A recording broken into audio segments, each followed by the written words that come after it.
अध्याय 2282। लगता है कि हम गलत थे। धरती पर युद्ध खत्म हो चुका था। प्रतिरोध के बल लगभग सारे इप्सिलोन स्तरीय एलियंस वुलुआन साम्राज्य के उस लड़ाई में मारे जा चुके थे। हालांकि अभी भी सैकड़ों हजार सैनिक और लगभग 2 करोड़ लोग बचे हुए थे, पर मैकेनिकल सेना और हुआक्सु राज्य के एलियन गठबंधन के सामने वे कीड़े जितने भीतरी थे। कातिलों की चीखें और हत्या की गर्जना कान फाड़ देने वाली थी। आगे आसमान की तरफ उठ रही थी। ऊपर से भी देखा जाए तो हर जगह जले हुए स्थान और हल्की सी विलाप सुनाई दे रही थी। झेंग लू अब बहुत दुबला-पतला दिख रहा था। उसकी काया कंकाल जैसी और बहुत भयावह लग रही थी। उसने झांग यी को मारने के लिए अपनी सारी शक्ति जला दी थी, पर इससे केवल झेंग लू के शारीरिक संसाधन खत्म हुए थे। अब उसे फिर भी पूर्ण रूप से परिपक्व झांग यी का सामना करना था। क्षमता सूचकांक 40,000 अंक, ब्लैक बिशप स्तर। इटुगाल डेमन गॉड का कवच पहनकर उसके हाथ में 23,000 अंक क्षमता का जैविक हथियार था और उसके मुख्य शरीर के रूप में ग्रीन नाइट बॉस बिल्ट था। झांग यी की समग्र लड़ाकू क्षमता इस समय कम से कम 45,000 अंकों तक पहुंच चुकी थी। झेंग लू अंकल, महल पर दुश्मन ने हमला कर दिया है। राजनगर पर कब्जा हो गया है। आकर हमें मदद करो। महाशय Marshal, east city, west city और साउथ सिटी से 5 सिल्वर आर्मर्ड जनरल युद्ध में मारे गए हैं। अब हम टिक नहीं पा रहे। खराब खबरें लगातार आ रही थी और झेंग लू के मन पर भारी पड़ रही थी। उसका और झांग यी का संघर्ष पहले ही उसकी सारी ताकत छीन चुका था, पर उसने सोचा भी नहीं था कि निचले युद्ध क्षेत्र में भी जिस पक्ष को भौगोलिक लाभ था, वो भी दुश्मन से हार रहा होगा। ये सब इतना असहनीय था कि झेंग लू को लगा मानो वो बुरा सपना देख रहा हो। ये कैसे हो सकता है? तुम इतनी कम अवधि में इस स्तर पर कैसे पहुंच गए? झेंग लू के खोपड़ी जैसे सिर पर 2 गहरे धंसे हुए नेत्रपुट में उसकी आंखें भ्रम और असहमति से भरी थी। झांग यी ने हल्का सा भौहें चढ़ाई। क्या ये अजीब है? मत भूलो कि हम 6ठी पीढ़ी के मनुष्य इस युग के नायक ही हैं। ये शब्द एक भारी हथौड़े की तरह झेंग लू के दिल पर पड़े। युग के नायक, किस्मत का बच्चा। हाँ, वही बात थी। वुलुआन साम्राज्य ने इस बात को भुला दिया था और इसलिए उनकी हार हुई। प्रत्येक पीढ़ी के मनुष्य सर्वशक्तिमान सृष्टा द्वारा निर्मित होते हैं और हर एक का अपना उद्देश्य होता है। पहली पीढ़ी को छोड़कर जो विफल रही और बाढ़ द्वारा सीधे मिटा दी गई, हर बाद की पीढ़ी के अंत में अत्यधिक शक्तिशाली व्यक्ति जन्मे। दूसरी पीढ़ी यहन, तीसरी पीढ़ी ड्रकर, चौथी पीढ़ी याकर्न और 5वीं पीढ़ी युवान सब इसी प्रकार थे। केवल 6ठी पीढ़ी समाप्ति के समय कमजोर थी। इसी कारण वुलुआन साम्राज्य ने उन्हें घटिया समझा, सोचकर कि वे पहली पीढ़ी जैसी विफल कृति है, और इसलिए क्रिएटर ने उन्हें सीधे नष्ट कर दिया होगा। पर ऐसा मामला नहीं लगता। उनकी विकास की गति कल्पना से तेज थी, एक गति जो अन्य मानव पीढ़ियों को चौंका दे। सिर्फ 1 मिलियन वर्षों में उन्होंने वो प्राकृतिक विकास पूरा कर लिया जो सैकड़ों मिलियन वर्षों में होना था। भले ही 6ठी पीढ़ी के मनुष्य सृष्टि में बड़े परिवर्तन के निकट थे, फिर भी वे प्रिय थे। क्रिएटर की उन पर रहम बनी रही थी। हमने क्रिएटर की मंशा को गलत समझा। क्या यही हमारी पतन की वजह है? झेंग लू ने आसमान की ओर देखा और हताशा में आह भरी। यह सुनकर झांग यी भौहें चढ़ाते हुए पूछा, आपका क्या मतलब है? झेंग लू ने झांग यी की ओर देखा और शायद अत्यधिक क्रोध और निराशा के कारण उसकी आवाज शांत हो गई। अगर यह भाग्य है तो वे क्रिएटर की इच्छा के खिलाफ गए थे और आज के परिणाम के लिए किसी और को दोष नहीं दे सकते। 6ठी पीढ़ी के मनुष्य दुर्बल और नाजुक थे। अंतर्मुखी युग नजदीक आ रहा था। हमने माना कि यह क्रिएटर की इच्छा है कि वह तुम्हें नष्ट कर दे और एक नया, अधिक परिपूर्ण जाति उत्पन्न करे। इसीलिए हम सतह पर प्रकट हुए। क्रिएटर की इच्छा का पालन करके, पुराने मनुष्यों को हटाकर और नई जगह बनाकर शायद हम क्रिएटर की कृपा पा सकें और कुछ और वर्षों के लिए जीवित रह सकें। पर वो एक पल के लिए चुप रहा। उसकी आवाज हताशा से भरी थी। शायद हम गलत थे। शायद वो वैश्विक हिम युग क्रिएटर की सजा नहीं था, बल्कि तुम्हारे विकास को तेज करने के लिए एक प्रोत्साहन था। झांग यी के भीतर एक अनहोनी भावना उमड़ी। झेंगलू उतने ही इतिहास के जानकार थे जितना झांग यी। आखिर वुलुआन कुल बहुत पुराना था। ये शब्द झांग यी के लिए एक नई धारणा लेकर आए। अगर क्रिएटर छठी पीढ़ी को नष्ट करना नहीं चाहता था, बल्कि उनको विकसित कराना चाहता था, तो उसका उद्देश्य क्या था? अचानक उसके विचार साफ होने लगे। विकास का उद्देश्य अधिक शक्तिशाली व्यक्तियों का निर्माण करना है, और तब कुछ विशेष अस्तित्वों के खिलाफ लड़ना। ड्रुकप्रोटोस, वे पुनरुद्धार के कगार पर है क्या? झांग यी ने अस्पष्ट रूप से महसूस किया कि उसने अंतकाल के बारे में कुछ सच्चाई पकड़ ली है, पर यह सिर्फ अटकल थी और उसे और जानकारी हासिल करने की जरूरत थी। झांग यी ने अपने हाथ में जादुई चाकू उठाया। अब बातों का समय नहीं है ना? झेंगलू, हमारी शत्रुता आज सुलझानी चाहिए। बस मुझे तुम्हें अपने तरीके से ले जाने दो। झेंगलू अचानक हंसा। क्या साथ चलेंगे? झांग यी ने सिर हिलाया। नहीं, तुम ही जाओ। नहीं, सिर्फ तुम। झेंगलू ने मुंह खोला और गरजते हुए बोला, तुम सचमुच बहुत भोले हो। वुलुआन साम्राज्य सैकड़ों मिलियन वर्षों से मौजूद है। ये नहीं कि वे आक्रमणों के प्रति पूरी तरह असहाय है। उसने अपना अधिकार प्रयोग किया और सीधे आदेश दिए। उसने स्यई को आदेश दिया। वुलुआन साम्राज्य के सम्राट सी यी, मैं हमारे पूर्वजों के नाम पर तुम्हें आज्ञा देता हूं। तुरंत आत्मविनाश प्रणाली सक्रिय करो और इन पराये घुसपैठियों को पूरे वुलुआन साम्राज्य के साथ दफन कर दो। झेंगलू झांग यी की ओर पागल समान मुस्कान के साथ घूरा। हा हा हा, क्या तुम वाकई सोचते हो कि अंत में तुम विजयी खड़े रहोगे? ये जो सैनिक तुम्हारे देश की पूरी ताकत होनी चाहिए, है ना? अगर मैं इन्हें यहां छोड़ दूं, तो तुम्हारा देश तबाह हो जाएगा। उसने मुंह के कोने पर से खून पोंछा और झांग यी की ओर ऐसे नजर से देखा जैसे वो अपने शत्रु को नरक में घसीटने का इरादा रखता हो। अगर मैं तुम्हें फिर से मार दूं, तो सब खत्म हो जाएगा। हम हार गए, पर तुम भी विजेता नहीं बनोगे। झांग यी ने शांत स्वर में उसे देखा। ओह, तो क्या? झांग यी की प्रतिक्रिया बहुत शांत थी। मूलतः झेंगलू ने आत्मविनाश प्रणाली के बारे में बोलते ही वो उत्साहित था कि झांग यी का मुंह विकृत होगा और पागल हो जाएगा। वो मौके पर झांग यी की कमजोरी ढूंढकर उसे मारना चाहता था, पर उसकी कल्पनाएं सच नहीं हुई। झांग यी की उदासीन अभिव्यक्ति ने उसे बहुत निराश किया। क्या तुम परवाह नहीं करते कि तुम्हारे साथ जो लोग मरेंगे वे सब मर जाएंगे? वो ठंडे स्वर में पूछता है। बिल्कुल परवाह है। झांग यी ने तेज मुस्कान दी। तुम्हें कैसे लगा कि वुलुआन साम्राज्य में अभी भी सब कुछ तुम्हारे नियंत्रण में है? चैप्टर 2283, झंग यी की पूरी शक्ति। झेंगलो को समझ ही नहीं आया कि झंग यी कहना क्या चाहता था। वो कुछ देर तक इंतजार करता रहा, पर जो भयानक धमाका उसे उम्मीद थी, वो हुआ ही नहीं।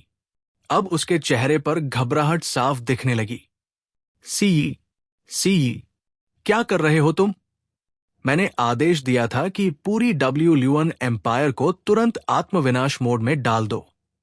क्या तुम अपने पूर्वजों की इच्छा के खिलाफ जाना चाहते हो? लेकिन जितनी बार उसने पुकारा, जवाब नहीं आया। झंग यी ने दूर से देखते हुए शांत स्वर में कहा, बेकार की कोशिश मत करो। मुझे उस तथाकथित सेल्फ डिस्ट्रक्ट सिस्टम के बारे में सब पता है। शायद तुम्हारी पूरी वुलुआन एम्पायर अब मेरे नियंत्रण में है। इस युद्ध के लिए हमने इंसानी दिमाग और सुपर कंप्यूटर से 2 अरब से ज्यादा सिमुलेशंस चलाए हैं। हर संभव स्थिति का अनुमान लगाया गया। लेकिन अगर तुम्हारी एम्पायर अचानक किसी देवतास्तर की सभ्यता में न बदली हो, तो तुम्हारी हार तय थी। झंग यी ने हाथ में पकड़ी जादुई तलवार को धीरे धीरे घुमाया। अब बस आखिरी कदम बाकी है। तलवार ने हवा चीर दी। कोई ऊर्जा नहीं दिखी, पर झेंग लो के चारों ओर फैला हुआ स्पेशल फील्ड, वो स्ट्रिंग, कट गया। ठप ठप ठप। झेंग लो के शरीर से भारी आवाजें आने लगी, जैसे कोई मोटी खाल को धारदार चाकू से काट रहा हो। उसका शरीर पहले से ही सूख कर कंकाल बन चुका था, मांस मज्जा लगभग गायब। अगर उसकी शक्ति असाधारण न होती तो वो अब तक जिंदा न रहता। डायमेंशनल स्ट्रिंग का ये हल ऐसा हमला था जिसका बचाव संभव ही नहीं था। बस बेहद शक्तिशाली ऊर्जाढ़ा लगातार शरीर के चारों ओर बनी रहनी चाहिए थी, पर झेंग लो के पास अब वो ताकत नहीं बची थी। उसे एहसास हो गया, सब खत्म हो गया। मैंने कभी नहीं सोचा था कि वुलुयन एम्पायर मेरे ही हाथों नष्ट होगी। वो जोर जोर से हंसने लगा। हंसी में निराशा और दर्द दोनों थे। उसकी आंखों से हरे रंग के आंसू बहने लगे। वो जानता था, अब चाहे कुछ भी हो जाए, एम्पायर खत्म हो जाएगी। भले ही वो झंग यी को हरा भी दे, ये सभ्यता आने वाले विनाश का सामना नहीं कर पाएगी। अगर देश और सभ्यता नहीं बचेगी, तो मैं अकेला क्यों जिंदा रहूं? उसकी आवाज कांप रही थी, लेकिन उसमें आग थी। केओस, तुम इसके काबिल हो कि मैं तुम्हारा नाम लेकर मरूं। आज मैं, झेंग लो, तुम्हारे साथ ही समाप्त होऊंगा। धड़ाम, उसके शरीर से हरे रंग की आग भड़क उठी। वो लपटे पूरी देह को निगल गई। झंग यी समझ गया, ये वही पागलपन है जब कोई सब खो देने के बाद जीने की इच्छा छोड़ देता है।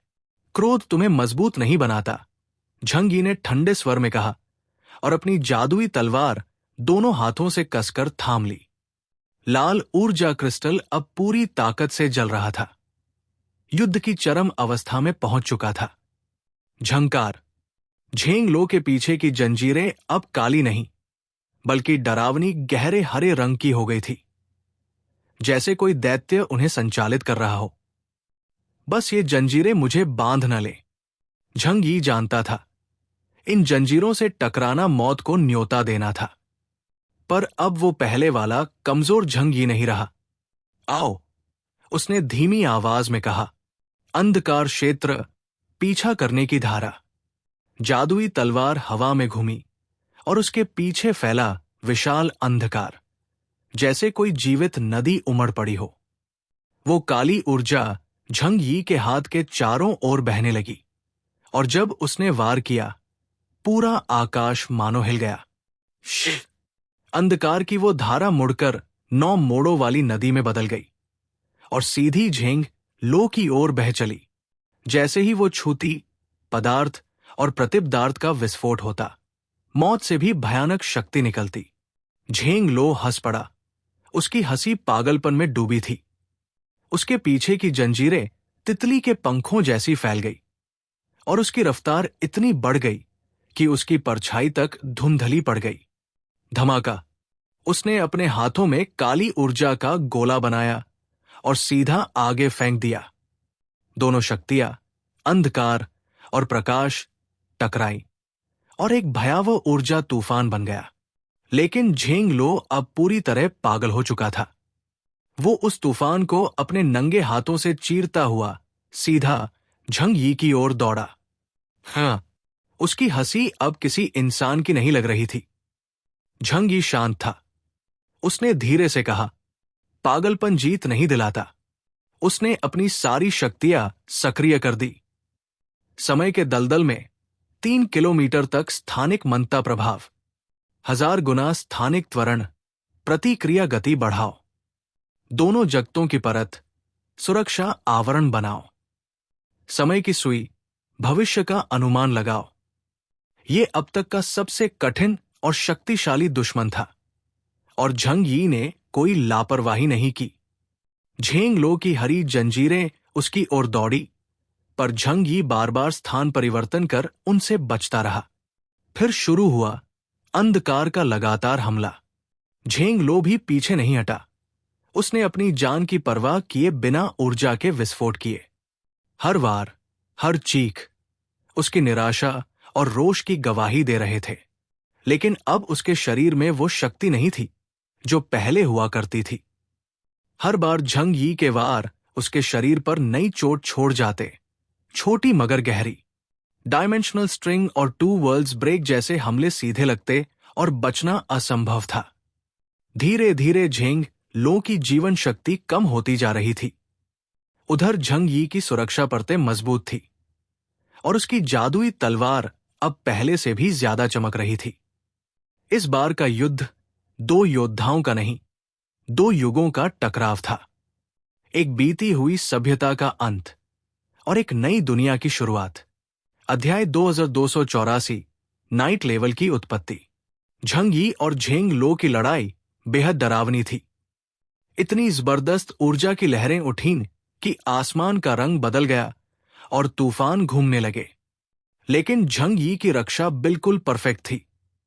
भले ही लिंग की ऊर्जा अब लगभग खत्म हो चुकी थी, लेकिन वो अभी भी एक अच्छा हथियार साबित हो रही थी। झेंग लो से उसकी हालत कहीं बेहतर थी। वो अब जीने की इच्छा खो चुका था और उसका शरीर थक कर कमजोर पड़ गया था। झेंग लो ने पूरी ताकत से हमला किया, लेकिन चाहे जितनी कोशिश कर ले, वो झंग यी की रक्षा को तोड़ नहीं पाया। अब वक्त आ गया है तुझे रास्ते भेजने का। जब झंग यी को यकीन हो गया कि झेंग लो का एकमात्र लक्ष्य उसे मारना ही है, तो उसने राहत की सांस ली। उसे पता था कि झेंग लो अब किसी और पर हमला नहीं करेगा, नहीं हुएक्सू किंगडम जाकर वहां तबाही मचाएगा। निराशा की हालत में झेंग लो ने झंग यी को ही वो आपदा मान लिया था जिसे खत्म करना जरूरी था। यही वो चीज थी जो झंग यी चाहता था। झंग यी ने अपना बायां हाथ उठाया और अंतरिक्ष में आयामी दरवाजे, डायमेंशनल डोर्स खुल गए। Infinite coffin box. पल भर में 4 किलोमीटर के घेरे में हजारों दरवाजे खुल गए, जिनसे एक बंद स्पेस तैयार हो गया। झेंग लो ने इस बदलाव को महसूस किया, लेकिन वो पीछे नहीं हटा। उसे यकीन था कि झंग यी के दरवाजे उसे कैद नहीं कर सकते। उसने अपना बड़ा सा मुंह खोला और काले रंग की ऊर्जा की तोप सीधी झंग यी की तरफ छोड़ी। झंग यी फुर्ती से दरवाजे में घुस गया और अगले ही पल झेंग लो के पीछे निकल आया। इन 3000 दरवाजों में से कोई भी खुला रहे तो झंग यी किसी भी पल उनमें घुसकर दूसरे दरवाजे से बाहर आ सकता था। धड़ाम। झेंग लो की हमला दरवाजों से टकराई, लेकिन वो बस हल्का सा कांपे, टूटे नहीं। झेंग लो हैरान रह गया। भले ही वो मरने की हालत में था, लेकिन वो फिर भी एक नाइट लेवल एलियन था। फिर ये दरवाजे उसकी ताकत कैसे झेल गए? ये तो बिशप लेवल की जगह थी। झंग यी को अंदर की पूरी प्रक्रिया साफ दिख रही थी। दरवाजे के पीछे की दुनिया में एक छोटा सा कांस्य स्तंभों, ब्रॉन्ज पिलर्स से बना पिरामिड खड़ा था। यह कोई असली पिरामिड नहीं था, बस गोल स्तंभों को एक दूसरे के ऊपर रखकर बनाया गया ढांचा था, जिसके बीच में हल्का सा यंत्र लगा था। ये वही कांस्य सामग्री थी जो डेविल्स आई में मैमन को सील करने वाले स्तंभ से आई थी। जब झंग यी डेविल्स आई गया था, उसने वहां से जितना हो सका उतना हिस्सा निकाल लिया था। बाद में उसने लू केयान से उस धातु का अध्ययन करवाया। वो हथियार बनाने के लिए तो सही नहीं थी, लेकिन ऊर्जा को सोखने में बेमिसाल थी। इसलिए झेंग लो की सारी ऊर्जा उस स्पेस में जाते ही उसी पिरामिड ने खींच ली। यही वजह थी कि झंग यी बिना झिझक 3000 दरवाजे खोल सका। चलो अब जमकर लड़ो। झंग यी ने अपनी जादुई तलवार घुमाई और उसके पीछे की खाली जगह से अंधेरी ऊर्जा बाहर फैलने लगी, जैसे कोई काली लहर सब कुछ निगलने को बढ़ रही हो। झेंग लो ने जवाबी हमला करने की कोशिश की। उसने अपनी बाइंडिंग चेन्स भी फेंकी, लेकिन सब बेकार गया। अब इसे खत्म करने का वक्त आ गया है। जैसे ही पिरामिड ने पर्याप्त शक्ति सोख ली, झंग यी ने सारे दरवाजे बंद कर दिए। टिर, उसके डीमन मच के जोड़ बंद हो गए और उसका पूरा शरीर एक इस्पाती कवच में ढक गया। अब मैं तुझे तेरी अपनी ताकत से खत्म करूंगा। उसने अपना दायां हाथ उठाया और उसके ऊपर एक काला गोला उभर आया, जिसमें अंधकार और विनाश की सारी ऊर्जा एक साथ घुली हुई थी। अभी तक की पूरी लड़ाई में जितनी भी ताकत निकली थी, झेंग लो की भी और झंग यी की भी, वो सब उसी गोले में केंद्रित हो गई थी। झेंग लो, अब तेरा अंत यही होगा। ये सजा है तेरे उस अहंकार और क्रूरता की जो तूने करोड़ों लोगों पर की थी। ब्लास्फमी। झंग यी ने यह क्षमता दूसरी बार इस्तेमाल की थी। पहली बार लिंग के शरीर ने झटका झेला था, इसलिए अब वो इसे फिर से छोड़ सका। झेंग लो पहले भी इस ताकत का सामना कर चुका था, लेकिन इस बार उसकी हालत इतनी खराब थी कि वो जरा भी विरोध नहीं कर पाया। हिस्स। झेंग लो ने आसमान की तरफ देखा, जहां वो काला सूरज जल रहा था। उसकी लपटें चारों तरफ फैल गई, कोई जगह बची ही नहीं जहां वो भाग सके। अंत में उसकी चीख हवा में गूंज उठी और उसका पूरा शरीर जलकर राख बन गया। झेंग लो वुलुयन एम्पायर का महान सेनापति और तीनों सेनाओं का सर्वोच्च कमांडर युद्ध में मारा गया। झंग यी ने जब उसकी आखिरी सांस रुकती देखी, तब जाकर गहरी सांस ली। लड़ाई भले मुश्किल थी, लेकिन नतीजा वैसा ही रहा जैसा उसने सोचा था। आसमान अब शांत था। बस एक जगह पर शक्तिशाली मूल ऊर्जा, सोर्स एनर्जी, तैर रही थी, जो इतनी गहरी थी कि नजर हटाना मुश्किल था। सिर्फ परग्रही आंखें ही उसे देख सकती थी। ये वही ऊर्जा थी जो पूरे भौतिक जगत को आकार देती है। झंग यी की आंखों में चमक आ गई। 52,000 पॉइंट्स की क्षमता सूचकांक, नाइट स्तर की मूल शक्ति। अगर वो इसे हासिल कर ले और पूरी तरह अवशोषित कर ले, तो बहुत जल्द वो खुद भी नाइट लेवल तक पहुंच जाएगा। तब वो मानव जगत में अजेय होगा। झंग यी ने स्पेस ट्रैवल क्षमता सक्रिय की और उस ऊर्जा को लेने के लिए बढ़ा, लेकिन तभी कुछ अजीब हुआ। उसके हाथ में पड़ी थकी हुई लिंग की मानव आकृति ने अचानक आंखें खोली। उसने बिना किसी चेतावनी के हरकत की और झंग यी से पहले ही छलांग लगाकर उस विशाल विदेशी ऊर्जा के स्रोत में कूद गई। प्यारे दर्शकों, प्लीज वीडियो को 800 लाइक और कमेंट जरूर करें। देखते हैं इस बार हमें कितने लाइक्स मिलते हैं। प्लीज सब्सक्राइब करें। Thank you so much.